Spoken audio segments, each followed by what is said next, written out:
What's up, chaps and chapettes? Welcome back to another episode of The Road to Glory. We're starting off with the Elite rewards, and then we're getting stuck into some Division Rivals games, flexing up with a 4-2-3-1. So, the only reason I've pre-recorded these packs instead of doing a live reaction is just because the servers just took a dump last night, and then they've actually decided to rearrange FUT Champions so that it opens tomorrow, Saturday, which means I've had nothing to do all day, just sitting here, maybe make an EP or something like that in a day just like that. But I think it closes on Tuesday, so it's not too bad. It's not too bad. It might be quite difficult for some of you that, you know, go to school on Monday and stuff like that. But, well, actually, to be fair, you wouldn't be going to school on Friday anyway. So, I don't know. It works out pretty similar anyway. But in the player picks, man, we're getting no one. We're getting, well, I say no one. They're all right. Bellarabi's decent. I'll take Nani. That's not bad. For Team of the Week, sick. The only problem is that the way that the game is right now, I think you can now get players under 81 rated, whereas they used to be 81 plus for the informs. And not to mention as well, I think there also used to be silver informs on the reserves, or at least a decent amount of silver informs. I don't know whether that is right. I think it might be right. And now there's like much more golds, which means it's just a much higher probability of not getting a good inform, which is absolutely fantastic for a player like me, you know, spending no FIFA points. Means that I've just got a lower probability of getting good players, and we're not going to get any coins. So it's a tough grind right now. Like, I'm sweating it out to get elite, and the probability of getting a good player is lower than it's ever been. Obviously, in that pack, didn't really get anyone, nobody of value, so we just pretty much quick sold the whole pack.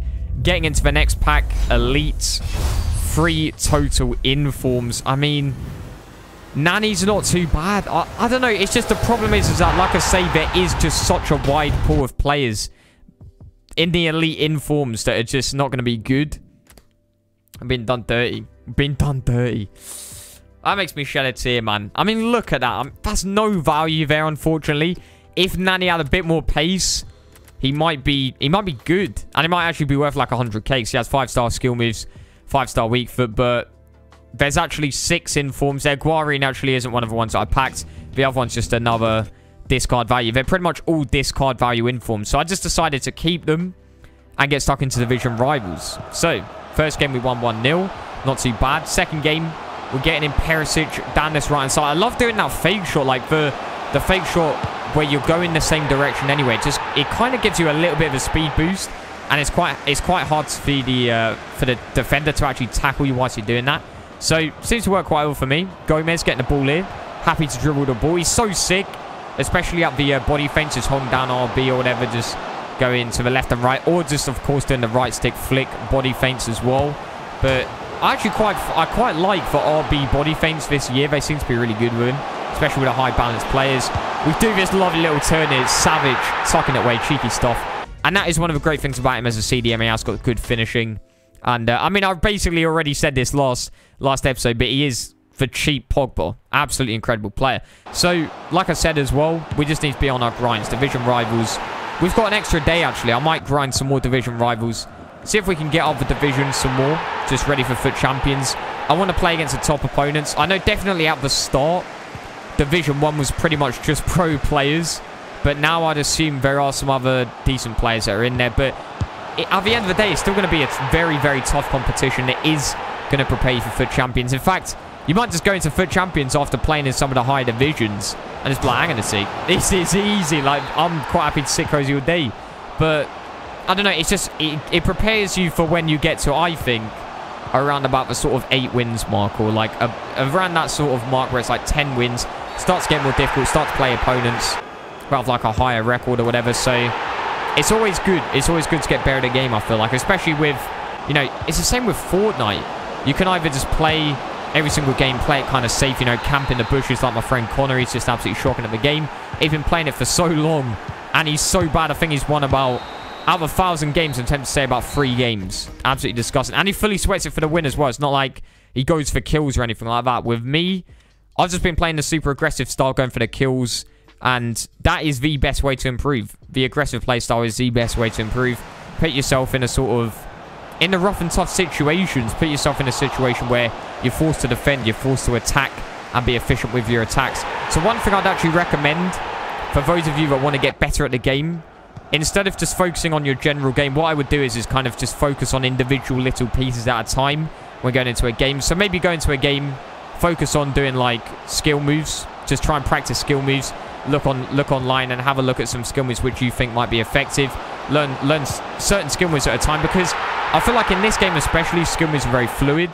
And if you, I don't know, like, if you are able to pull off a skill move at the right time, I think there are a lot of people that know how to do skill moves, but a lot of it is being able to pull it out at the right time. And I feel like the more experience you have in a game, the more play hours you have on the game, as well as also like being able to know the skill moves kind of off by heart, subconsciously type stuff. That is when you're going to start to get really good at the game in terms of going forward. And then also just like passing patterns, LBA passes, triangle passes. And a lot of it, what I like at the moment, is left attacking mid, right attacking mid, sort of wing play with a 4-2-3-1, just getting them forward, getting them behind, looking at pro players, learning the exploits. You know, it's almost turning into a tips and tricks just because my packs were that bad. It's another week of absolutely shocking packs. I don't know, man. Like, I need my pack lock to go up. In fact, the best pack lock I've had was from the pre-order packs, and that was Boateng or whatever. Other than that, I haven't really had... I'm just thinking, have I really had any decent pack luck yet? 4 weeks of sweat and foot champs.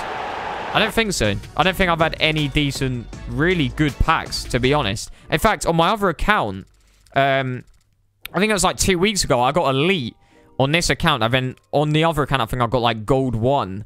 And on those gold 1 rewards, I packed like Mane and a couple of other players. Obviously, 120k for Mane back in the day. So it's probably about 200k worth of packs on gold 1. So it's almost tempting to actually finish gold 1 at this point. I don't know. It's annoying because I'm going through all of this stress in foot champs, like all of these salty games and all the rest of it, like fully sweating it. And I would feel satisfied even if I didn't get like absolutely fantastic packs, as long as I was finishing really well. And I don't know, like I do really want to finish high up in the leaderboards. Like that is still just one of the reasons why I play the game, is just because I want to get really good at it and be sort of in the top 100, really. I want to try and finish in the top 100, but at the same time, if I'm going to do that, I need a decent team. Like, that's just... unfortunately, that is just the way the game is. But, you know, at the same time, it is kind of fun. Just having that grind, something to work towards, getting a better team and all the rest of it. Also, I mean, if the flip side of that is like the World Cup game mode, where everyone was able to get icons, kind of got boring quickly because of that. So, you know, if you had to look on the plus side of it being a pay-to-win, slow grinding game, I guess that is the only plus side I can see to it. That it is difficult to get the players, and it sort of just keeps you grinding. But I don't know, like I say, I need to get good rewards, and I need to keep finishing in good placements. But I could do with my pack lot going up a little bit, honestly. I don't know, I'm almost thinking of doing it on 2 accounts and adding my coins together, but I think EA are against that, so I don't really want to risk it, to be honest. I'm just going to play it safe, play on 1 account, grind it up, maybe do a bit of trading as well. I've been recommended to do like some trading as well, just because there is a lot of points being made. But I don't know, it's kind of effort. Like, I'm not going to lie, it is just kind of effort to get trading and all the rest of it. So we're doing well in Division Rivals at the moment. We actually won every single... Well, actually, no, we didn't win every single game. We just didn't lose. We're unbeaten. We're doing pretty well. So that is going to be the end of the video. Hopefully play some FUT Champions tomorrow. Might even do some streaming as well. So, yeah, I'll see you chaps and chappets on the next Mbirchy Tryhards Road to Glory. Why you listening to chaps who say you can't live your dream if they haven't done it themselves? Like, we're playing Pokemon Go, gotta stop the weak ones with a repel. You're getting salty cause you're losing to be a bad sport like the NFL. Then you flex on them like a show and tell. They might be winning now, but we're playing Mario Kart and we got the